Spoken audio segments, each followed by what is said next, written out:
Disciples of Jesus Christ Ministry Book of Titus. அப்போஸ்தலனாகிய பவுல் தீத்துவுக்கு எழுதின நிருபம்.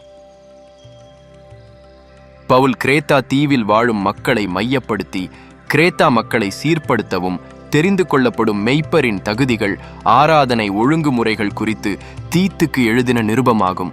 கிபி 62 அல்லது 64 காலத்தில் எழுதியிருக்கின்றார். பவுல் தன் மிஷனரி பயணங்களில் தீத்துவை தெரிந்தெடுக்கின்றார். தீத்து நிருபத்தின் முன்னோட்டம் தேவனின் தெரிந்தெடுப்பு, கிருபை, கிறிஸ்துவின் வருகை, கிறிஸ்துவின் பரிகார பலி, ஆவியானவருடைய கிரியைகள், நித்திய ஜீவன், ரட்சிப்பின் மேன்மை, நற்கிரியைகளை இவ்வசனத்திலே பவுல் மேற்கோள் காட்டியிருக்கின்றார். பவுல் வாழ்த்துறையுடன் தனது நிருபத்தை தொடங்குகிறார். பவுல் கிரேத்தா தீவின் மக்களை ஒழுங்குபடுத்தும்படிக்கும் பட்டணங்கள் தோறும் மூப்பரை ஏற்படுத்தும்படிக்கும் தீத்துவை கிரேத்தா தீவிலே விட்டு வருகின்றார். கிரேத்தா தீவின் மக்கள் ஒயாபொய்யர்கள், பெருவயிற்று சோம்பேறிகள் என்று அவர்களின் தீர்க்கதரிசியே கூறியிருக்கின்றான். மூப்பரின் தகுதிகள்: குற்றம் சாட்டப்படாதவனும், ஒரே மனைவியுடைய புருஷனும், துன்மார்க்கர் என்றும், அடங்காதவர்கள் என்றும், உக்கிரானக்காரனுக்கேற்ற விதமாய் குற்றம் சாட்டப்படாதவனும், தன் இஷ்டப்படி செய்யாதவனும், முற்கோபமில்லாதவனும், மதுபான பிரியமில்லாதவனும், அடியாதவனும், இழிவான ஆதாயத்தை ஈச்சியாதவனும், அந்நியரை உபசரிக்கிறவனும், நல்லோர் மேல் பிரியமுள்ளவனும், தெளிந்த புத்தியுள்ளவனும், நீதிமானும், பரிசுத்தவானும், இச்சையடக்கமுள்ளவனும், ஆரோக்கியமான உபதேசத்தினாலே புத்தி சொல்லவும் எதிர்பேசுகிறவர்களை கண்டனம் பண்ணவும் வல்லவனுமாயிருக்கும்படிக்கு தான் போதிக்கப்பட்டதற்கேற்ற உண்மையான வசனத்தை நன்றாய் பற்றி கொள்கிறவனாக இருக்க வேண்டும். நமது கர்த்தராகிய இயேசு கிறிஸ்து திரளான மக்கள் கூட்டத்தை கண்டபோது அவர்கள் மீது மனம் உருகினார்.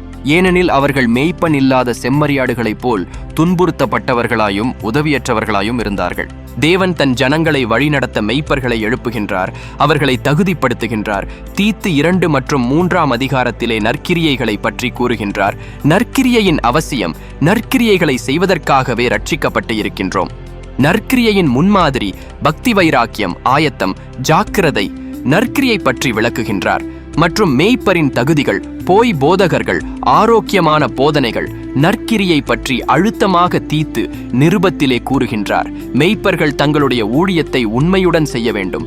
தேவன் தன் மந்தையை வழிநடத்தவே மெய்ப்பர்களை எழுப்புகின்றார். பிசாசு மந்தையை சிதறடிக்க கள்ள ஊழியர்களை எழுப்புகின்றான்.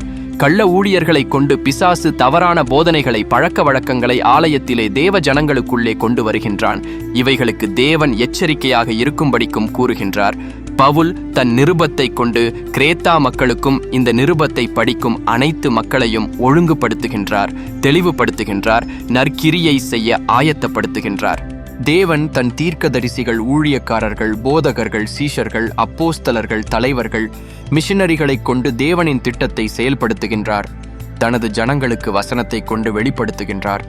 தேவன் வார்த்தையாக இருக்கின்றார், வெளிச்சமாக இருக்கின்றார், ஆவியாக இருக்கின்றார். தேவன் எங்கும் நிறைந்தவர், தேவன் எல்லாம் அறிந்தவர், தேவன் சர்வ வல்லமையுள்ளவர். ஆமேன். Disciples of Jesus Christ Ministry Book of Titus.